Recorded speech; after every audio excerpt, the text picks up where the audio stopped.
In today's video, I'm going to show you how to add and edit slides in HubSpot image slider modules. If you want to display multiple images in a clean, scrollable layout on your page, this is exactly what you need. Let's get started.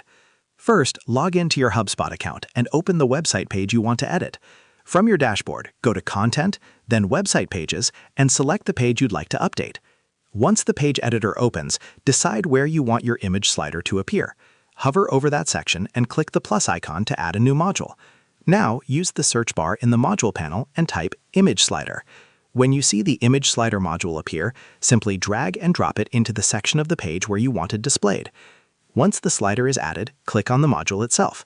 This will open the editing options in the left sidebar. To add a slide, look for the option to upload or select an image.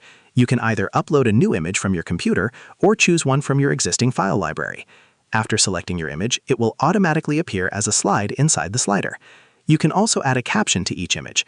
This is useful if you want to describe the image, highlight a feature, or add a short call to action. If you want multiple slides, simply repeat the process and add more images. Each new image becomes another slide in the rotation. To edit an existing slide, click on it from the list in the sidebar. From there, you can replace the image, update the caption, or adjust any available settings. And if there's a slide you no longer need, just select it and choose the delete option. That slide will be removed from the slider instantly. Once you're happy with your changes, click Save or Update to apply them to your page. Using image sliders is a great way to showcase products, testimonials, or featured content without overcrowding your layout. And that's how you add and edit slides in HubSpot image slider modules. Share this video and subscribe for more helpful tutorials.